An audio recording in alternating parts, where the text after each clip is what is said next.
দর্শক স্বাগত জানাচ্ছি ZSRM ইনসাইড পলিটিক্স। আপনাদের সাথে আছে আমি বাবু কামরুজ্জামান। এই অনুষ্ঠানে আমরা সমসাময়িক রাজনীতি নিয়ে কথা বলি।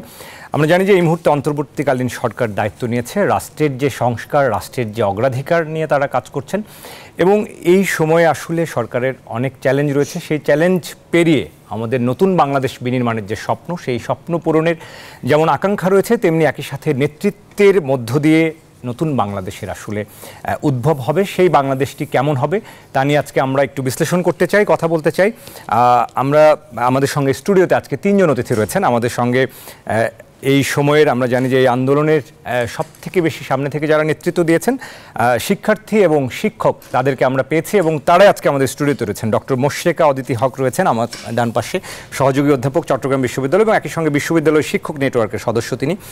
আমাদের সঙ্গে রয়েছেন তরিকুল ইসলাম, স্বাগত জানাই আপনাকে, কেন্দ্রীয় সমন্বয়ক, বৈষম্য বিরোধী ছাত্র আন্দোলন এবং আইন বিভাগের শিক্ষার্থী, ঢাকা বিশ্ববিদ্যালয়। আমার সঙ্গে আরও একজন অতিথি রয়েছেন, সাবাহ আঞ্জিম ফারাবি, সমন্বয়ক, ব্র্যাক বিশ্ববিদ্যালয়। আপনাদের তিনজনকে স্বাগত জানাচ্ছি। ধন্যবাদ। আমরা আসলে আজকের আলোচনার যে শিরোনামটা রেখেছি, কেমন বাংলাদেশ চাই, সেই শিরোনামে আমরা শিক্ষককে দিয়ে শুরু করতে চাই। মোশরেকা অদিতি হক, আপনাকে দিয়ে শুরু করতে চাই যে আমরা আসলে অন্তর্বর্তীকালীন সরকার এই যে দায়িত্ব নিয়েছেন, তাদের এই মুহূর্তের অগ্রাধিকারগুলো নিয়ে কথা বলছি। বারবারই বলা হচ্ছে আইন শৃঙ্খলা পরিস্থিতি, একই সঙ্গে আর্থিক খাতের সংস্কার। মোটা দাগে শুরুতে আপনার কাছে যেটি জানতে চাইবো, আজকে যেহেতু আপনাকে স্টুডিওতে পেয়েছি, এই অন্তর্বর্তীকালীন সরকার দায়িত্ব নেওয়ার পর তারা যে ধরনের উদ্যোগগুলো নিচ্ছেন সেটি আসলে কতখানি জনবান্ধব, কতখানি আসলে মনে হচ্ছে যে স্থিতিশীলতা তৈরি করছে, সব মিলিয়ে আপনার একটা প্রতিক্রিয়া জানতে চাইছি। আচ্ছা, ধন্যবাদ।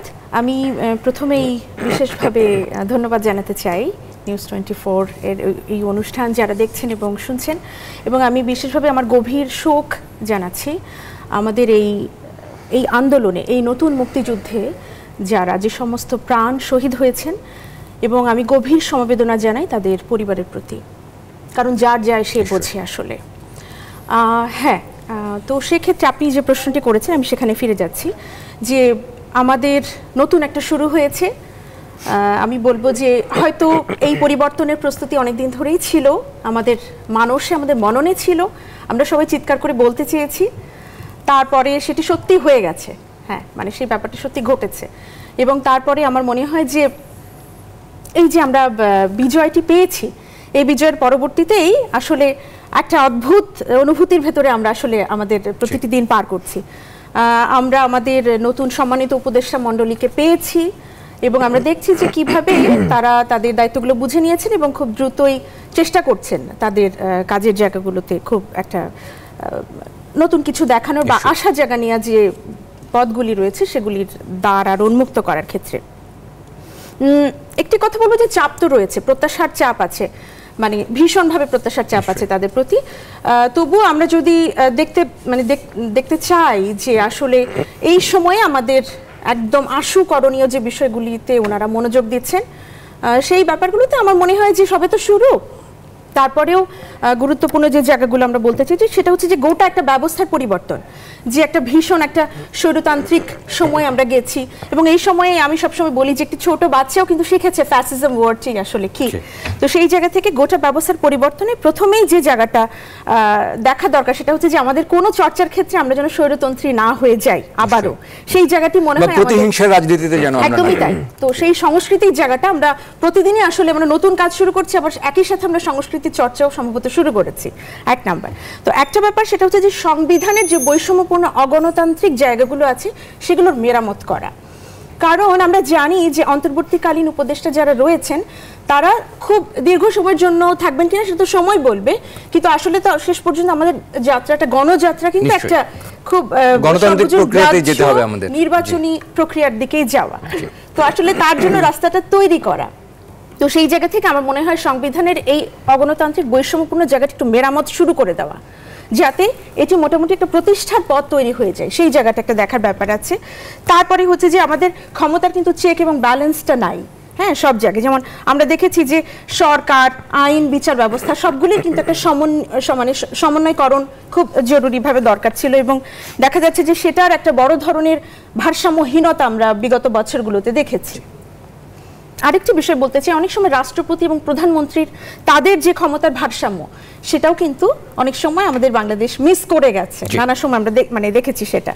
আর একটা ব্যাপার হচ্ছে যে এর আগের যে দলটি ছিল তারা কিন্তু সব সময় তাদের নিপীড়নের হাতিয়ার হিসেবে তারা ব্যবহার করেছে হচ্ছে আমাদের নিরাপত্তা রক্ষী বাহিনী যারা রয়েছে একদম তাই, যার কারণে সেখানে সব ধরনের নৈরাজ্য এবং অন্যান্য যে বিষয়গুলি রয়েছে সেগুলির ব্যাপারে খুব সতর্ক একদম তাই। এবং একটু শেষ করি যে দিন শেষে মানুষ কিন্তু দেখতে চায় যে উনি রাস্তায় নামতে পারছেন কিনা, ঠিকমতো বাড়ি ফিরতে পারবেন কিনা। তো সেই জায়গাগুলি আমার মনে হয় যে নিশ্চিত করা এই মুহূর্তে খুব জরুরি। আমরা মুশফিকা অদিতি আপনার কাছে আরো শুনবো নিশ্চয়ই আরো পরামর্শ। আমাদের সঙ্গে তরিকুল ইসলাম রয়েছেন, কেন্দ্রীয় সমন্বয়ক বৈষম্য বিরোধী ছাত্র আন্দোলনের অন্যতম সমন্বয়ক। আপনার কাছে একটু জানতে চাইবো যে শুরুতেই দর্শকদেরকে যদি একটু বলেন যে আমরা জানি যে রেসিস্টেন্স উইক চলছে, একটা সপ্তাহ চলছে, সেই সপ্তাহটা সম্পর্কে, সেটার বার্তা সম্পর্কে যদি একেবারে তৃণমূল মানুষের উদ্দেশ্যে কিছু বলতেন। দেখুন, আমরা শুরুতেই আমরা বলেছি যে আমরা বৈষম্য বিরোধী ছাত্র আন্দোলন আমাদের কোটা সংস্কার আন্দোলন পরবর্তী সময়ে আমরা 9 দফা দিয়েছিলাম এবং পরবর্তীতে আমরা 9 দফা থেকে আমরা 1 দফায় গিয়েছি। কেন? আমরা 1 দফাতে বলেছিলাম আমরা সরকারের পতন চাই, আওয়ামী লীগ সরকারের পতন চাই, শুধু পতন নয়, ঠিক একই সাথে আমরা আওয়ামী লীগ সরকার গত 16 বছরে ফ্যাসিবাদের যে ফ্যাসিজম কায়েম করেছে সেই ফ্যাসিজমের বিলোপ আমরা চেয়েছি। সেই জায়গা থেকে আওয়ামী লীগ সরকারের পতন হয়েছে, শেখ হাসিনার পতন হয়েছে, কিন্তু শেখ হাসিনাকে যারা গত 16 বছর ধরে তার ক্ষমতায় টিকিয়ে রেখেছিল তারা কিন্তু এখন রয়ে গিয়েছে। বাংলাদেশের প্রশাসন বলেন, বিচার বিভাগ, নির্বাহী বিভাগ এবং প্রত্যেকটি রন্ধ্রে রন্ধ্রে রয়ে গিয়েছে। সেই জায়গা থেকে আমাদের প্রতি বিপ্লবের একটি সম্ভাবনা কিন্তু থেকেই যায়। সেই জায়গা থেকে আমরা কিন্তু বারবার করেই বলেছি যে শেখ হাসিনা পতন মানে আমাদের আংশিক বিজয়, আমাদের চূড়ান্ত বিজয় অর্জিত হবে তখন যখন আমরা পুরোপুরি এই ফ্যাসিবাদকে বিলোপ করতে পারবো। এবং সেই ফ্যাসিবাদকে বিলোপ করার আগ পর্যন্ত আমরা রাজপথে সক্রিয় আছি। আজকে আমাদের একটি প্রোগ্রাম ছিল, অলরেডি প্রোগ্রামটি হচ্ছে রাফা প্লাজায়, আমাদের রেসিস্ট্যান্স উইকের পক্ষ থেকে মোমবাতি প্রজ্বলন কর্মসূচি অলরেডি চলছে। আমরা একটু আগে সেখান থেকে আপনাদের প্রোগ্রামে আসলাম।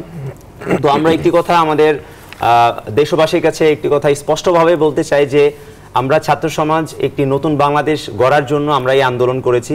আওয়ামী লীগ সরকারকে পতন ঘটিয়ে অন্য একটি সরকারকে ক্ষমতায় বসানো আমাদের উদ্দেশ্য নয়। আমাদের উদ্দেশ্য আমরা যেই লক্ষ্যে মুক্তিযুদ্ধ করেছিলাম, সাম্য, মানবিক মর্যাদা এবং সামাজিক সুবিচারের বাংলাদেশ, সেই সাম্য, মানবিক মর্যাদা এবং সুবিচারের বাংলাদেশ নিশ্চিত করার জন্য রাষ্ট্রের যে কাঠামো প্রয়োজন সেই কাঠামো আসলে গত 53 বছরে তৈরি করা হয়নি। এবং সেই কাঠামো তৈরি না করার কারণে কিন্তু এই বাংলাদেশ বারংবার শেখ হাসিনা তৈরি করছে। আমরা চাই না বাংলাদেশের মধ্যে আর শেখ হাসিনা তৈরি হোক। আমরা চাই এমন এক বাংলাদেশ যেই বাংলাদেশের সরকার তারা জনগণকে নিয়ে ভাববে। আপনি লক্ষ্য করবেন শেখ হাসিনা তিনি তার জায়গা থেকে জনগণকে কতটা অবজ্ঞা করেছেন, কতটা অবহেলা করেছেন। জনমতের প্রতি তার কোনো গুরুত্ব ছিল না, ছাত্রদের দাবির প্রতি তার কোনো গুরুত্ব ছিল না। এতগুলো ছাত্র, লাখো লাখো স্টুডেন্ট তারা রাস্তায় নেমেছে একটি দাবি আদায়ের লক্ষ্যে, আমাদেরকে কিন্তু কোনো পাত্তা দেয়নি, জনমতে কোনো গুরুত্ব দেয়নি। সুতরাং জনগণকে অবজ্ঞা করার পরিণাম যে কতটা ভয়াবহ হতে পারে তার পরিণাম কিন্তু শেখ হাসিনা ভোগ করেছে এবং এটি বাংলাদেশের ইতিহাসে একটি নজির হয়ে থাকবে এবং পরবর্তী যে কোনো সরকারের জন্য এটি একটি নজির হয়ে থাকবে, শিক্ষা হয়ে থাকবে বলে আমরা মনে করি। নিশ্চয়ই। তরিকুল ইসলাম, ধন্যবাদ। আমরা আবারও আপনার কাছে শুনবো। সাবা আঞ্জিম ফারাবি, সমন্বয়ক ব্র্যাক বিশ্ববিদ্যালয়, আপনার কাছে একটু শুনতে চাই যে কেমন বাংলাদেশ চাই আমরা আজকে যে শিরোনামে আলোচনা করছি সেখানে যদি বলি আপনারা যে আন্দোলন করেছেন, আপনার আজকের দিনে এসে এই অন্তর্বর্তীকালীন সরকারের কাছে কেমন বাংলাদেশ প্রত্যাশা করছেন এবং তারা আসলে সেই কাজগুলো কতটা সুচারুভাবে করছে মনে হচ্ছে? হ্যাঁ, আসলে এই যে তরিকুল ভাই যেটা বলছিলেন যে আমাদের যে ফ্যাসিবাদের যে বিলোপের জায়গাটা, এই ফ্যাসিবাদের বিলোপের জায়গাটাকে আসলে সুনিশ্চিতকরণের ক্ষেত্রে আমাদেরকে অনেকগুলা ধাপ পড়ায় উতরে অনেক কিছু করে যেতে হবে। দেখেন, এই যে একটু আগে একটা সংবাদ পড়ছিলাম, তো ওখানে দেখলাম যে হচ্ছে যে আমাদের যে শিক্ষা খাতের যে বিষয়টা, আমাদের শিক্ষা খাতে আমাদের যে বরাদ্দকৃত যে অর্থটা, এটা হচ্ছে প্রতি বছরে জিডিপির অনুপাতে কমতেছে, যেটা 2022-23 সালে ছিল 1.89 প্রবাবলি, এরপরে 23-24 আসা আসলে 1.76। আবার 24 সবসময় 2 এর নিচেই ছিল, সবসময় 2 এর নিচেই ছিল, যেটাকে অবশ্যই, এবং এবারে আরো কমে গেছে, এবার 69-এ চলে আসছে। সো আসলে এই যে স্মার্ট বাংলাদেশ তৈরি করতে চাচ্ছি, সেই স্মার্ট বাংলাদেশের জায়গায় আমরা আনস্মার্ট হয়ে যাচ্ছি এবং শিক্ষা খাতকে আরো বেশি পিছিয়ে দিচ্ছি, এই জায়গাগুলো আসলে সুনিশ্চিত করতে হবে প্রথমেই। কারণ এই শিক্ষায় যে আজকে যে ছাত্ররা রাস্তায় নামছে, এই ছাত্ররা রাস্তায় নামছেই কিন্তু এই সুশিক্ষার জায়গা থেকে। কারণ তারা যে এই যে ফ্যাসিবাদের বিরুদ্ধে দাঁড়াচ্ছে, আমরা যে এই যে ফ্যাসিবাদের বিরুদ্ধে দাঁড়াচ্ছি, এই জিনিসগুলা সুনিশ্চিত কখন হবে? যখন আমরা একটা সুশিক্ষিত জাতিতে পরিণত হব এবং যখন আমরা একটা সুশিক্ষার ভিতর দিয়ে যাব। তো আসলে শিক্ষা খাতের এই জায়গাগুলোকে আমার মনে হয় সংস্কার করা উচিত। তাছাড়া আপনি যদি দেখেন শিক্ষার পরে তারপরে আপনি দেখেন ব্যাংক খাতার বিষয়টা দেখেন, এই যে কুইক লেন্ডারের নামে আমাদের যে লক্ষ লক্ষ কোটি টাকা বাইরে যে পাঠায় দিচ্ছে, ঠিক আছে, তারপরে এখনো পরে আছে আননেসেসারি জিনিসপত্র খরচ করতেছে, অপচয় রয়েছে প্রচুর। এই জিনিসগুলো তো দরকার নাই প্রথমত। দ্বিতীয়ত হচ্ছে এই যে আমরা দেখছি প্রায় কত ব্যাংক খাতে মনে হয় লুট হয়েছে প্রায় 1.5 লক্ষ কোটি টাকার মতো। আমাদের বেকারত্ব যে সমস্যাটার কথা, এই যে এতদিন ধরে বলছে, যে কত মনে হয় এই যে আমাদের হাসিনা সরকার আমলে, এই ফ্যাসিবাদ সরকারের আমলে তারা বলেছে যে 2041 নাকি 47-এর মধ্যে তারা হচ্ছে দারিদ্র্য সীমার নিচে নিয়ে আসবে সবকিছু। তো কথা হচ্ছে যে 1.5 লক্ষ কোটি টাকার মতো যখন ব্যাংক খাত লুট হচ্ছে, আমাদের 1,82,000 কোটি শুধু খেলাপি ঋণই ছিল। হ্যাঁ, খেলাপি ঋণই ছিল। তো মানে এই টাকাটা তো যদি থাকতো তাহলে বেকারত্ব হারটা আমার মনে হয় থাকতোই না। অথচ আমার দেশে এখন শিক্ষিত বেকার আছে, আমার দেশে বেশিরভাগ তরুণ, এই যে মেধা পাচারের কথাটা তারা বলে, মেধা পাচার কেন হচ্ছে? এই কোটা, এই হচ্ছে যে বেকারত্ব, এইগুলোর কারণে কিন্তু বেসিক্যালি মেধা পাচারগুলো হচ্ছে। সো এই জায়গাগুলোকে সংস্কার করতে হবে। আর আরেকটা বিষয় যেটা বলতে চাই সেটা হচ্ছে যে যখন যেই সরকার ক্ষমতা আসতেছে, যে আমরা দেখছি যে আমাদের দেশে বিশেষ করে এই যে সাউথ এশিয়ান যে গণতন্ত্রটা, এখানে রাজনীতির চরিত্রটা অনেকটা এরকম যে একটা দল ক্ষমতায় থাকবে, থাকার পরে সে তার ক্ষমতাটাকে পাকাপোক্ত করে, তারপরে একটা সময় সে স্বৈরাচারী হয়ে যাচ্ছে, কোন একটা সময় সে হচ্ছে যে একদম সব জায়গায় তার প্রধান বিচারপতি তার, পুলিশের আইজিপি তার, বড় বড় যতগুলো পোস্ট আছে সব দলীয়করণ করে ফেলছে, একদম ক্ষমতা কেন্দ্রীকরণ করে ফেলছে।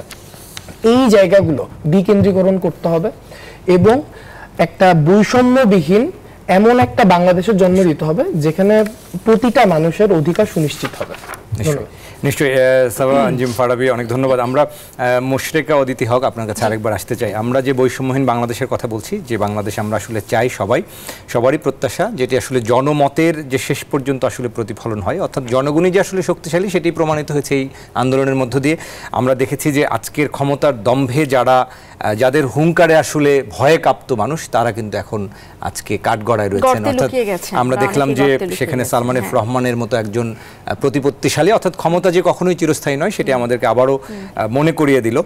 সব মিলিয়ে আসলে এখন যে অবস্থা আমরা দেখছি, এখন আসলে এই অন্তর্বর্তীকালীন সরকারকে কি ধরনের, একজন শিক্ষক হিসেবে কি মনে হয় যে শিক্ষকদের মধ্যে আমরা বড় ধরনের দলীয়করণ দেখেছি, শিক্ষা প্রতিষ্ঠানে দলীয়করণ দেখেছি, সেই জায়গাগুলোতে কি ধরনের সংস্কারের সময় এসছে? দেখুন, আসলে এই ব্যাপারটা ওই শেষ পর্যন্ত আমাদের মানে শিক্ষক শিক্ষার্থীর রাজনীতি, তার সম্পৃক্ততা, এই ব্যাপারগুলোতেই চলে যায়। আপনি যদি আমাকে বলেন যে শিক্ষক হিসেবে এর পুরো কাঠামোর সংস্কারটাকে আমি কিভাবে দেখি, তাহলে আমি অবশ্যই বলবো যে আমাদের যে লেজুর বৃত্তির যে একটা মনোভাব, এবং আমরা সবসময় কিন্তু একটা দখলদারিত্ব, জিম্মিকরণের রাজনীতির ভেতরে থাকি। এবং এখন হয়তো আমরা বলতেই পারি যে আমাদের হলগুলোতে যে পরিস্থিতি আমরা দেখেছি, পাবলিক ইউনিভার্সিটিগুলো বা অন্যান্য বিশ্ববিদ্যালয়গুলোতে, সেখানে আমরা দেখেছি যে কিভাবে শিক্ষার্থীদেরকে কিন্তু জিম্মি করা হয়, এবং এই জিম্মির হাত থেকে আমরাও রেহাই পাইনি। এবং সেখানে ছাত্রলীগের যে আধিপত্য, সেটি তো আসলে একেবারে সুস্পষ্ট ছিল, মানে একেবারে পরিষ্কার, সেটা সবসময় তাই। এবং আমরা শিক্ষকরা যেখানে, আমরাও কিন্তু নানা ধরনের দলীয়করণের শিকার, আমাদের প্রমোশন থেকে শুরু করে সমস্ত কিছু, গোটা সিস্টেমটা কিন্তু করাপ্টেড।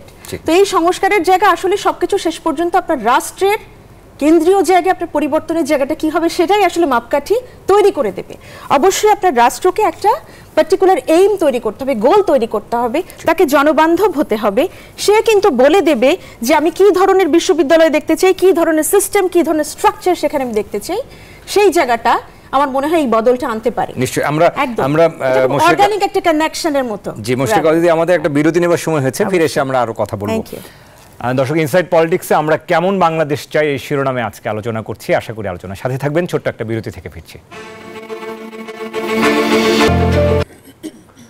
দর্শক, বিরতির পর আরও একবার স্বাগত ZSRM ইনসাইড পলিটিক্সে। আমরা আজকে স্টুডিওতে আমাদের সঙ্গে রয়েছেন কেমন বাংলাদেশ চাই শিরোনামে আমরা আলোচনা করছি। আমাদের সঙ্গে রয়েছেন ডক্টর মোশরেকা অদিতি হক, চট্টগ্রাম বিশ্ববিদ্যালয়ের সহযোগী অধ্যাপক। একই সঙ্গে আমার ডান দিকে রয়েছেন তরিকুল ইসলাম, কেন্দ্রীয় সমন্বয়ক বৈষম্য বিরোধী ছাত্র আন্দোলন, এবং সাবা আঞ্জিম ফারাবি, সমন্বয়ক ব্র্যাক বিশ্ববিদ্যালয়। তিনজনকে আরও একবার স্বাগত জানাচ্ছি। আমরা যে আলোচনায় ছিলাম বিরতির আগে, আসলে মোটা দাগে সংস্কারের বিষয় নিয়ে আসলে আমরা বলছিলাম। মোশরেকা অদিতি, আপনার কাছে শুনছিলাম। আমরা এবার একটু তরিকুল ইসলামের কাছে যেতে চাই, কেন্দ্রীয় সমন্বয়ক। আপনি একটু বলবেন যে আমরা মোটা দাগে যে সংস্কার নিয়ে আসলে চাচ্ছি, রাষ্ট্রীয় সংস্কার তো একটি আসলে বিশাল ব্যাপ্তি, অনেক সংস্কার আসলে আমাদের প্রয়োজন। একজন শিক্ষার্থী হিসেবে আপনার কাছে এখন যদি সংস্কারের অগ্রাধিকার বিবেচনা করা হয়, শিক্ষার জায়গা অথবা অন্য কোন বিষয়গুলোকে মনে হয় যে সবার আগে সংস্কার করা উচিত, জরুরি? দেখুন, আমি একজন আইনের ছাত্র হিসেবে, ঢাকা বিশ্ববিদ্যালয় আইন বিভাগের একজন শিক্ষার্থী হিসেবে আমি মনে করি রাষ্ট্রের সংস্কারের প্রথম জায়গাটি হলো বিচার বিভাগ। আপনারা জানেন যে স্বাধীনতা 53 বছরে এসেও আমরা বিচার বিভাগের স্বাধীনতা নিশ্চিত করতে পারিনি। 2007 এবং 8-এ কেয়ারটেকার গভর্নমেন্ট যখন ক্ষমতায় এসেছিল, তখন কিন্তু তারা মাজদার হোসেন কেসের যে ডিরেকশনগুলো ছিল সুপ্রিম কোর্টের, সেগুলো বাস্তবায়ন করার জন্য তারা একটি চেষ্টা চালিয়েছিল। তারা অনেকটাই সফল হয়েছিল, কিন্তু তারা পরবর্তীতে আওয়ামী লীগের হাতে ক্ষমতা দেওয়ার সময় আওয়ামী লীগ সরকারকে বলেছিল যেন তারা পরবর্তী ডিরেকশনগুলো যেন ফলো করে, এবং বিচার বিভাগের আলটিমেট যে ইন্ডিপেন্ডেন্সি এবং ফ্রিডম, সেটা যেন তারা নিশ্চিত করে। কিন্তু আওয়ামী লীগ সরকার সেই জায়গা থেকে বিচার বিভাগের স্বাধীনতা নিশ্চিত করেনি, বরঞ্চ তারা বিচার বিভাগকে একটি দলীয় কার্যালয় বানিয়েছে। আপনারা দেখেছেন যে আমরা দফায় দফায় শুনেছি বিচারপতিরা তারা বলেছেন তারা শপথবদ্ধ রাজনীতিবিদ। একটি দেশের বিচার বিভাগ হচ্ছে সেই দেশের জবাবদিহিতার একটি জায়গা এবং ন্যায় বিচারের একটি জায়গা। একটি দেশে যখন বিচার ব্যবস্থার মধ্যে ভারসাম্য না থাকে, একটি দেশে যখন ন্যায় বিচার না থাকে, বিচার বিভাগ যখন স্বাধীনভাবে কাজ না করে, তখন কিন্তু সে দেশে জবাবদিহিতার কোনো জায়গা থাকে না। সেই জায়গা থেকে আমরা আমাদের জায়গা থেকে রাষ্ট্র সংস্কারের প্রথম ধাপটি হলো আমরা বিচার বিভাগের স্বাধীনতা নিশ্চিত করব। আমরা আমাদের উপদেষ্টা মণ্ডলীর মাধ্যমে আমরা অলরেডি আমরা প্রধান বিচারপতিকে জানিয়েছি যে আমরা বিচার বিভাগের স্বাধীনতা নিশ্চিত করার জন্য আমাদের আইন মন্ত্রণালয় থেকে সুপ্রিম কোর্টের আন্ডারে আমরা আলাদা সচিবালয় তৈরি করে আমরা পুরোপুরি বিচার বিভাগকে নির্বাহী বিভাগ থেকে আলাদা করে দিব, এবং লোয়ার কোর্টে মানে অধস্তন যে আদালত রয়েছে সেই আদালতে সচিবদের যে খবরদারি বা জবরদস্তি চাপিয়ে দেয়া রায়, সেই বিষয় থেকে যেন আমরা সরে আসি। সেই ব্যাপারে আমাদের সর্বাত্মক জায়গা থেকে আমাদের চেষ্টা থাকবে। ঠিক একইভাবে শুধু বিচার বিভাগ নয়, বিচার বিভাগের পাশাপাশি দেখুন আমাদের আজকে শিক্ষা ব্যবস্থা কোন জায়গায় গিয়ে দাঁড়িয়েছে।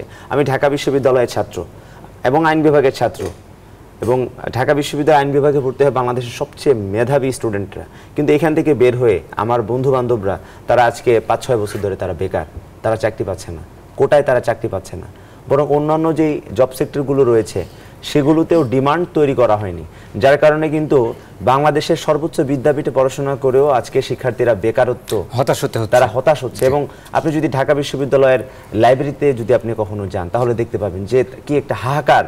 একটি চাকরির জন্য তারা বাড়িতে যায় না, একটি চাকরির জন্য তারা বাড়িতে ঈদ করতে যায় না।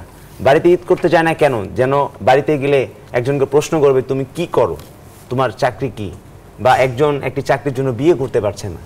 এটি কি ধরনের অভিশাপ, বেকারত্ব কত বড় অভিশাপ, এটি আসলে শিক্ষার্থী হিসেবে আমরা অনুভব করি। তো আমাদের সেই জায়গা থেকে শিক্ষা ব্যবস্থাকে এমনভাবে ঢেলে সাজানো এবং কর্মসংস্থানের জায়গাগুলো এমনভাবে তৈরি করা যেন সবাই বোঝে যে আমার বাংলাদেশের মধ্যে আমার পর্যাপ্ত কর্মসংস্থান রয়েছে, আমার কর্মসংস্থানের জন্য আমার বিদেশে যাওয়ার প্রয়োজন এবং মেধাবীরা যেন দেশে থাকে। যে বিষয়গুলো রয়েছে, বাংলাদেশের স্টুডেন্টরা তারা বাইরে গিয়ে তারা অনেক উন্নতি করছে, তারা সফলতার চূড়ান্ত পর্যায়ে যাচ্ছে, কিন্তু তারা বাংলাদেশে কিছু করতে পারছে না। আমরা এমন এক বাংলাদেশ চাই যেখানে মেধাবীরা তারা বাংলাদেশের বাইরে যাবে না, তারা মনে করবে বাংলাদেশে থেকে আমরা বাংলাদেশকে আমরা একটু উন্নত রাষ্ট্রে পরিণত করব। কারণ উন্নত জাতিতে যদি আপনি পরিণত করতে চান, তাহলে অবশ্যই কর্মসংস্থান সৃষ্টি করতে হবে এবং সবাইকে বোঝাতে হবে যে দেশটা আমার, দেশের প্রতি আমাদের দায়বদ্ধতার জায়গা রয়েছে, এবং আমরা যারা মেধাবী এবং আমরা যারা মেধাবী রয়েছি সেই দায়বদ্ধতার জায়গা কিন্তু আমাদেরই। আপনি লক্ষ্য করবেন যে সিঙ্গাপুর সহ মালয়েশিয়া তারা বাংলাদেশের সময় থেকে তারা স্বাধীনতা অর্জন করে তারা কোন পর্যায়ে গিয়েছে, কেন? কারণ তাদের প্রত্যেকটি সেক্টরে মেধার ভিত্তিতে নিয়োগ দেওয়া হয়েছে, তারা কোনো স্বজনপ্রীতি কোনো কোটা তাদের এখানে কার্যকর হয়নি। কিন্তু আমরা বাংলাদেশের জায়গা থেকে আমরা এখনো দেখবেন যে 90% পর্যন্ত কোটা ছিল আমাদের, সেই জায়গা থেকে কিন্তু আমরা মনে করি যে কর্মসংস্থান তৈরি করা, সুষ্ঠু একটি শিক্ষার ব্যবস্থা তৈরি করা এবং শিক্ষকদের জায়গা থেকে শিক্ষক রাজনীতি পুরোপুরি নিষিদ্ধ করা। আমাদের দেখবেন যে শেখ হাসিনা পতন যখন ঘনিয়ে এসেছিল, ঢাকা বিশ্ববিদ্যালয় শিক্ষক সমিতির ব্যানারে আমরা দেখেছি তারা র্যালি করেছে ফ্যাসিবাদকে টিকিয়ে রাখার জন্য। এসব ফ্যাসিবাদের দোষের দ্বারা আমরা পতন চাই। আমরা চাই যে বাংলাদেশে কোথাও কোনো ফ্যাসিবাদের দোষর না থাকুক। তাহলে এটাই মূলত আমাদের রাষ্ট্রের সংস্কার। আমরা চাই শিক্ষার্থী ছাত্র সমাজ, আমরা ফ্যাসিবাদের পতন ঘটানোর জন্য আমাদের সামনে যা যা কিছু করা প্রয়োজন আমরা সব কিছু করব। শিক্ষা, বিচার ব্যবস্থা থেকে শুরু করে আরও যেসব সেক্টরগুলো রয়েছে, যেমন স্বাস্থ্য। দেখুন আজকে আমাদের বাংলাদেশে কিছু একটা হলে আমরা পার্শ্ববর্তী দেশে চলে যাচ্ছি। কেন? কেন আমাদের বাংলাদেশের ডাক্তারদের প্রতি কারো কোনো একটা আস্থার জায়গা নেই। আমরা সেই আস্থার জায়গাটা ফিরিয়ে আনবো। আমরা আমাদের বাংলাদেশকে সিঙ্গাপুর বানাবো, আমরা এই বাংলাদেশকে আমরা আমেরিকা বানাবো, এবং সেটা অবশ্যই সম্ভব। সবার আন্তরিকতা, সহযোগিতা এবং সদিচ্ছা যদি থাকে তাহলে আমরা অবশ্যই সম্ভব। এবং আমরা চেষ্টা করব অন্তর্বর্তীকালীন সরকার তাদের জায়গা থেকে রাষ্ট্রের এই আবশ্যকীয় যে সংস্কারগুলো রয়েছে সেটা সংস্কারগুলো সাধন করে তারপর তারা যেন একটি ইলেকশন দেয়। নিশ্চয়ই তরিকুল ইসলাম, অনেক ধন্যবাদ। আপনি সুনির্দিষ্ট করে অনেকগুলো বিষয় তুলে ধরেছেন। আমরা ফারাবি আপনার কাছে আসতে চাই। ফারাবি, কেমন বাংলাদেশ চাই সেটা নিয়ে আমরা আজকে কথা বলছি। অনেকগুলো সংস্কারের কথা বলছিলেন তরিকুল ইসলাম। আপনার কাছে আসলে কি মনে হয়, মোটা দাগে আপনার যদি এই বিষয়ে আর নতুন কিছু যুক্ত করবার থাকে, যে ধরনের সংস্কারগুলো আসলে এই সময়ে অগ্রাধিকার ভিত্তিতে আমাদের করা জরুরি? আচ্ছা, আমি তো একটু আগে ওই যে শিক্ষা খাতের, ব্যাংক খাত, এগুলোর কথা বলছিলাম। আসলে এই যে স্বাস্থ্য খাতের যে কথাটা বললেন, তাছাড়াও উনি শিক্ষা খাতের যে কথাটা বললেন, এখানে একটা মানে আমরা একটা হচ্ছে সবসময় পাবলিক সেন্ট্রিক একটা জিনিস দেখেছি। দেখা গেছে কি যে এখন পর্যন্ত যত ধরনের আন্দোলন হয়েছে, এখন পর্যন্ত যত ধরনের বড় বড় বিপ্লব হয়েছে, সবগুলো দেখা গেছে ঢাকা ভার্সিটির উঠোন থেকেই তৈরি হয়েছে। প্রাইভেট বিশ্ববিদ্যালয়ে আসার পর থেকে হয়তো ওরকমভাবে প্রাইভেট বিশ্ববিদ্যালয়কে কখনো দেখা যায়নি। কিন্তু এইবারের যে গণ অভ্যুত্থান হয়েছে, মানুষের অভ্যুত্থান হয়েছে, এখানে প্রাইভেট বিশ্ববিদ্যালয়, এই যে আপনি দেখেন 18 তারিখের পরে যখন ঢাকা বিশ্ববিদ্যালয়ের আমাদের বড় ভাইরা, শিক্ষার্থীরা, ভাই বোনরা, ওনারা যখন হল ছেড়ে চলে যাচ্ছে বা বিভিন্ন জায়গায় চলে গেছে, তাদেরকে হলে ঢুকে ছাত্রলীগ ঢুকে মারছে পুলিশের সহায়তায়। যেখানে আমরা দেখলাম যে যখন শিক্ষার্থীরা সমাবেশ করছে তখন পুলিশ ছাত্রলীগের সহায়তা নিয়ে সবাইকে পিটিয়ে বের করে দিল। এরপরে ছাত্রলীগ এসে কর্মসূচি করলো পুলিশের নিরাপত্তায়। তো এই জিনিসগুলো দেখার পরে যখন আন্দোলন প্রায় স্থিমিত, ওই মুহূর্তে প্রাইভেট বিশ্ববিদ্যালয়ের শিক্ষার্থীরা রাস্তায় নেমেছে। এই শিক্ষার্থীদের মানে তারা একদম বুক পেতে দিয়েছে যে আমার ভাইয়ের বুকে গুলি কেন, এটাই তো ছিল স্লোগান, যে আমার ভাইয়ের বুকে গুলি কেন। তো যেই জিনিসটা এখানে নতুন সংযোজন করতে চাই সেটা হচ্ছে যে যেহেতু এই ধারাবাহিকতাটা পরিবর্তন হয়েছে, যে পাবলিক বিশ্ববিদ্যালয়গুলো থেকেই মূলত বিভিন্ন নেতৃত্ব কিংবা মূলত বিভিন্ন ধরনের রাষ্ট্র গঠনের ভূমিকা তৈরি হয়েছে, প্রাইভেট বিশ্ববিদ্যালয়কে এবার আমি মনে করি রাষ্ট্র গঠনের এই বিশাল যে অবদান রয়েছে সেখানে যুক্ত করাটা খুবই গুরুত্বপূর্ণ। কারণ এই প্রাইভেট বিশ্ববিদ্যালয়গুলোতে যে রিসোর্সগুলো রয়েছে এবং এখানে যেই ছাত্রগুলো পড়াশোনা করে তারাও অনেকাংশে প্রচুর পরিমাণে পড়াশোনা সেন্ট্রিক হয়ে গেছে সবসময়, এবং এখানে প্রচুর মেধাবী ছাত্র রয়েছে। দেখা গেছে ইভেন এরকম আমার নিজেরই এরকম বহুত ফ্রেন্ড আছে যারা হচ্ছে মুগদা মেডিকেল কলেজে ভর্তি হয়েছিল, বা ইভেন কুয়েটের মতো জায়গা থেকে ফেরত হয়ে প্রাইভেট বিশ্ববিদ্যালয়, মানে আমার সাথে ব্র্যাকে এসে ভর্তি হচ্ছে। সো তাদের মেধার জায়গাটা নিশ্চয়ই কম না। সো ওই রাষ্ট্র গঠনের জায়গা থেকে প্রাইভেট বিশ্ববিদ্যালয়কে যুক্ত করা এবং প্রাইভেট বিশ্ববিদ্যালয়ের অবদানের পাশাপাশি জাস্ট আরেকটা বিষয় বলতে চাই, সেটা আরেকটা বিষয় যেটা হচ্ছে আমাদের যে আইন শৃঙ্খলা রক্ষাকারী বাহিনীর মাধ্যমে যে একটা আমরা যে জিনিসটা দেখছি যে একটা ভণ্ডামের গণতন্ত্র হচ্ছিল এত 15 থেকে 16 বছর ধরে, যে গণতন্ত্রের নামে একটা ভণ্ডামি চলতেছিল, ভোট কেন্দ্রে ভোট দিতে পারতেছি না, কিছুই করতে পারতেছি না, আইন শৃঙ্খলা রক্ষাকারী বাহিনী তাদের বডিগার্ড হয়ে গেছে, আমাদের বডিগার্ড হয়, সেটাই আমাদের কালচার হয়ে গিয়েছিল। জি, এই জায়গাগুলোকে পরিবর্তন করতে হবে এবং এই জায়গাগুলোকে পরিবর্তন করার মাধ্যমে যে আইন শৃঙ্খলা রক্ষাকারী বাহিনীর উপর যে আস্থা এবং নিরাপত্তা এটাকে সুনিশ্চিত করতে হবে। এটার পাশাপাশি যেটা বলছিলাম ওই প্রাইভেট বিশ্ববিদ্যালয়ের জায়গাটাকে আমি মনে করি সবচেয়ে বেশি গুরুত্বপূর্ণ, যে এই অবদানগুলোকে সামনে এগিয়ে নিয়ে তাদেরকে আরো রাষ্ট্র গঠনের কাজে নিযুক্ত করা। জি, ফারাবি অনেক ধন্যবাদ। আমরা মোশরেকা অদিতি আমাদের আসলে আরেকটা বিরতি নেবার সময় হয়েছে, তার আগে ছোট্ট করে এই বিষয়ে যদি আপনি একটু যুক্ত করতে চান, কিছু অ্যাড করতে চান যুক্ত সংস্কার করার ব্যাপার এখানে যেহেতু শিক্ষার ব্যাপারটা খুব উঠে এসেছে এবং ইতিমধ্যে ছাত্র রাজনীতি কি থাকা উচিত না সেটা নিয়ে কি মনে হয় আপনার? ছাত্র রাজনীতি বিশ্ববিদ্যালয়গুলোতে যেটি আমরা সবসময় বলি, ছাত্ররা আসলে অপছন্দ, মানে শিক্ষার্থীরা অপছন্দ করেছে আসলে সহিংসতার রাজনীতিকে। তারা এই দখলদারিত্ব জিম্মিকরণের রাজনীতিকে তারা আসলে ঘৃণা করে এসেছে। কিন্তু একটা উপযুক্ত রাজনৈতিক মুক্ত রাজনৈতিক সংস্কৃতির যে রাজনীতি, সেটি যদি না থাকে, উদারপন্থী যে রাজনীতি, সেটি যদি না থাকে, আমরা ভবিষ্যৎ নেতৃত্ব কিভাবে পাবো? নিশ্চয়ই আমার কাছে এই প্রশ্নটা ভীষণভাবে ঘুরে ফিরে আসে। হ্যাঁ, নিশ্চয়ই আমরা এই জায়গাটায় সতর্ক থাকা দরকার। নিশ্চয়ই মোশরেকা অদিতি, আমরা একটা বিরতি থেকে ফিরে এসে এই বিষয় নিয়ে আরেকটু তর্ক করতে চাই। দর্শক, জেডএসআরএম ইনসাইড পলিটিক্সে আমরা কথা বলছি কেমন বাংলাদেশ চাই শিরোনামে, আরও কথা বলবো একটা বিরতির পর। আশা করি সাথেই থাকবেন। দর্শক, আরও একবার স্বাগত জেডএসআরএম ইনসাইড পলিটিক্সে। আমরা কেমন বাংলাদেশ চাই নিয়ে কথা বলছি। তিনজন অতিথি আমাদের সঙ্গে রয়েছেন। আমরা অনুষ্ঠানের শেষ পর্যায়ে রয়েছি। ডক্টর মোশরেকা অদিতি হক, আপনাকে দিয়ে শুরু করতে চাই। আপনার কাছে শেষ বক্তব্য নিতে চাই।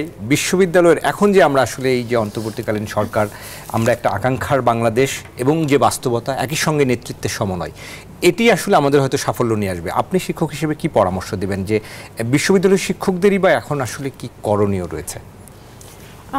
প্রথমত হচ্ছে যে আমি যেটি বলতে চাই যে বিশ্ববিদ্যালয়ের যে স্বায়ত্তশাসিত রূপ, সেটিকে ফিরিয়ে নিয়ে আসা।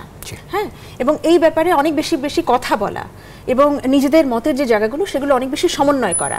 এবং একটা ব্যাপার হচ্ছে যে মনিটর করা, দলীয়করণ মুক্ত করা, মনিটর করা। এবং একটি বিষয় আমাদেরকে খেয়াল রাখতে হবে যে আমাদের স্বৈরতন্ত্রের যে বীজ, মানে আপনি তো একটা গাছ কেটে ফেলেছেন, কিন্তু এটার যে শেকড়, সেটা কিন্তু এখনো মাটির নিচে। তারপরে তো সমূলে উৎপাটিত করতে হবে, সেরকম একটা প্রসেসে যেতে হবে। তো সেই জায়গা থেকে আমি বলতে চাই যে একটা মনিটরিং এর ব্যাপার রয়েছে। স্বায়ত্তশাসিত রূপগুলোতে ফেরানো, সত্যি তাদের অধিকারের জায়গা, তাদের মতামত একদম স্বচ্ছভাবে প্রকাশের যে একটা বৈধতা, সেটা নিশ্চিত করার একটা বড় একটা চ্যালেঞ্জ হয়ে দাঁড়িয়েছে। এবং আরেকটি ব্যাপার বলতে চাই যে এই মুহূর্তে উপদেষ্টা যারা রয়েছেন এবং পুরো প্রসেসে যারা রয়েছেন, তাদের কিন্তু আসলে একটা সংলাপ তৈরি করতে হবে, গণসংলাপ। কারণ আপনি খেয়াল করবেন, এক্ষেত্রে বিশ্ববিদ্যালয়ের শিক্ষক নেটওয়ার্ক হয়তো তারা একটি রূপরেখা দিচ্ছে, রাজনৈতিক দলগুলো রূপরেখা দিচ্ছে, শিক্ষার্থীদের রূপরেখা রয়েছে। এখন আপনাকে তো একটা গণসংলাপে আসতে হবে, আপনাকে টেবিলে বসতে হবে। এটা কিন্তু একটা গণতান্ত্রিক চর্চার শুরু হতে পারে। কারণ আপনাকে কথা বলতে দিতে হবে, কেউ যেন ইনফেরিয়ার না ফিল করে, কেউ যেন সুপিরিয়ার না হয়ে যান। এই চর্চাটা ভীষণভাবে জরুরি। আর সত্যি কথা আমি বলতে চাই যে আমরা সংস্কার করছি এবং আমাদের আসলে দেখতে হবে গণতান্ত্রিক রূপান্তর আসলে কিভাবে হতে পারে, এটা খুব গুরুত্বপূর্ণ। নিশ্চয়ই, অনেক ধন্যবাদ। আপনি একেবারে সংক্ষেপে মোটা দাগে সুনির্দিষ্ট করে বলেছেন। আমরা তরিকুল ইসলাম, আমাদের সময় স্বল্পতা রয়েছে, একেবারে সুনির্দিষ্ট করে এখন শিক্ষার্থী হিসেবে, সমন্বয়কারী হিসেবে আপনাদের নিজেদের সমন্বয় অথবা সার্বিক সমন্বয়, আপনাদের চাওয়ার জায়গাটি নিয়ে যদি বলতেন বা করণীয় নিয়ে বলতেন। আমরা বৈষম্যের বিরুদ্ধে আন্দোলন করেছিলাম, বৈষম্য বিরোধী ছাত্র আন্দোলন। আমরা চেয়েছিলাম চাকরিতে বৈষম্য দূর করার জন্য। আমরা যখন দেখলাম যে গোটা বাংলাদেশে বৈষম্য রয়েছে, বড় দায়ভার কিন্তু চলে এসেছে আপনাদের কাঁধে এখন। জি, সেই জায়গা থেকে আমরা গোটা বাংলাদেশে যত বৈষম্য রয়েছে সবগুলোর বিরুদ্ধে আমাদের অবস্থান থাকবে। এবং যে আন্দোলনে আমরা রাজপথে ছিলাম, সেই আন্দোলন কিন্তু এখনো শেষ হয়নি। আমাদের চূড়ান্ত বিজয়, যে চূড়ান্তভাবে বৈষম্য দূর করা, অর্থাৎ যে ফ্যাসিবাদের যে বিলোপ, শেকড় উপড়ে ফেলা, সেটার আগ পর্যন্ত আমাদের যে লড়াই আমরা চালিয়েছিলাম, সেটা চলবে। এবং আমরা একটি কথা বলতে চাই যে আমাদের বৈষম্য বিরোধী ছাত্র আন্দোলন এখনো সজাগ রয়েছে রাজপথে। আপনারা রাজপথে সজাগ দৃষ্টি রাখুন। শেখ হাসিনার যারা দোষর রয়েছে, ফ্যাসিবাদের যারা দোষর রয়েছে, তারা এখন পর্যন্ত সক্রিয়, প্রত্যেকটা সচিবালয় থেকে শুরু করে প্রত্যেকটা, এবং নানা রকম ষড়যন্ত্রের চেষ্টাও করছেন। সেই জায়গা থেকে সজাগ দৃষ্টি রাখছি এবং আপনারা সবাই আমাদের সাথে থাকবেন। আমরা এক বৈষম্যহীন বাংলাদেশ গড়ে তুলব, সবাই একই সাথে। অনেক ধন্যবাদ। আমরাও সেটি চাই, বৈষম্য মুক্ত হোক। আসলে ফারাবি, আপনার কাছে শেষ মন্তব্য নিতে চাই। কেমন বাংলাদেশ চাই এবং আগামী দিনের যে বাংলাদেশ, সেটিতে আপনাদের শিক্ষার্থীদের ভূমিকা এবং তরিকুল ইসলাম যেটি বলছিলেন, সেখানে আপনার যদি যুক্ত করার থাকে কিছু। জি, আসলে আমাদের তো এই বৈষম্যবিহীন যে বাংলাদেশ গড়ে তোলার যে প্রয়াসটা, এই প্রয়াসটা হচ্ছে ওই যে প্রথমে আমাদের যে চাকরি ক্ষেত্র থেকে শুরু হয়েছিল, এখন চাকরি ক্ষেত্র থেকে এখন দেশের দিকে মানে জিনিসটা বাড়ায় গেছে। কারণ এখন যখন দেখা গেছে যে আপনার চাকরি থেকে শুরু করে বাংলাদেশের প্রতিটি জায়গায় এই ফ্যাসিবাদের দোসররা বিভিন্নভাবে দুর্নীতি, অপপ্রচার অপশক্তি, রাজনৈতিক দলীয়করণ এবং বিভিন্নভাবে তারা পাওয়ার এক্সারসাইজ করছে, যেই পাওয়ার এক্সারসাইজটা বাংলাদেশকে পচে দিয়েছে। আপনাদের বার্তা কি শিক্ষার্থীদের উদ্দেশ্যে, যারা আপনাদের সমন্বয়কারী আরো রয়েছেন, সারা দেশে ছড়িয়ে ছিটিয়ে হ্যাঁ, রয়েছেন? সেটাই বলছি। সেটা হচ্ছে যে এই যে বাংলাদেশকে পচে দিয়েছে, এখন এই পচা জায়গা থেকে আমরা শিক্ষার্থীরা, যেটা বলছিলেন ম্যাম বলছিলেন আর তরিকুল ভাইও বলছিলেন যে গাছটা কেটে ফেলেছি কিন্তু এই বীজটা এখনো, শিকড়গুলো এখনো ভেতরেই আছে, ওগুলোকে উপড়ে ফেলতে হবে এবং এই দোষর যারা তাদেরকে বিচার করতে হবে এবং তাদের বিচার করার মাধ্যমে এক ফ্যাসিবাদের পতনের মাধ্যমে আরেক ফ্যাসিবাদ যাতে কোনোভাবে মাথাচাড়া দিয়ে উঠে আবার সেই বৈষম্য তৈরি না করে সেই দিকে আমাদের নজর রাখতে হবে। এবং এই বৈষম্য বিরোধী ছাত্র আন্দোলন ততদিন চলবে যতদিন পর্যন্ত এই ফ্যাসিবাদের সম্পূর্ণ বিলোপ না হবে, বাংলাদেশ একটি বৈষম্যবিহীন রাষ্ট্রে পরিণত না হবে, ততদিন চলবে ইনশাআল্লাহ। ছোট্ট করে একটি কথা বলবো, সেটি হলো যে সময় শেষ যদিও একেবারে জি বাংলাদেশের পুলিশ বাহিনী বিশেষ করে আমাদের সবচেয়ে বড় যে ক্ষতিটি হয়েছে যে বাংলাদেশকে একটু পুলিশের রাষ্ট্রে পরিণত করা হয়েছে এবং পুলিশকে বোঝানো হয়েছে যে আওয়ামী লীগ তোমাদের প্রভু, এই রাষ্ট্র তোমাদের, তাদের মনোজগতে একটা বড় পরিবর্তন প্রয়োজন, একটি বড় ধরনের সংস্কার, এবং তাদেরকে বোঝানো যে আসলে তাদেরকে নিয়োগ দেওয়া হয়েছে জনগণের সেবা করার জন্য, নট আওয়ামী লীগের সেবা করার জন্য। সেই বিষয়টি যেন আমরা শেষ বার্তা। হ্যাঁ, এবং শেষ বার্তা হিসেবে আমি এটুকুই বলতে চাই যে স্বৈরতন্ত্রের বিরুদ্ধে দাঁড়ান এবং এটা নিয়ে অনেক বেশি বেশি করে কথা বলুন, নিজেদের মধ্যে মন খুলে কথা বলুন এবং সেই চর্চাটা আমাদের মননে যাতে ঢুকে যায়। 10 সেকেন্ড একটা জিনিস, সেটা হচ্ছে যে আমাদের যে দলীয়করণের যে জায়গাটা, যে আমাদের বাংলাদেশে বর্তমানে ছাত্র রাজনীতি যে কথাটা আসতেছিল, আসলে ছাত্র রাজনীতি বলতে এখন সবাই বুঝতেছে যে অঙ্গ সংগঠনের রাজনীতি, এই জায়গাগুলো আসলে আমাদেরকে নিশ্চয়ই আমাদের আসলে সময় শেষ। আপনাদের তিনজনকে অসংখ্য ধন্যবাদ জানাই আজকের এই আলোচনায় যুক্ত হওয়ার জন্য। ধন্যবাদ দর্শক, জেডএসআরএম ইনসাইড পলিটিক্সে আজকের মতো বিদায় নিচ্ছি। আগামী দিনে আবারও দেখা হবে নতুন অতিথি নিয়ে। আপনারা ভালো থাকুন, সুস্থ থাকুন, নিরাপদে থাকুন।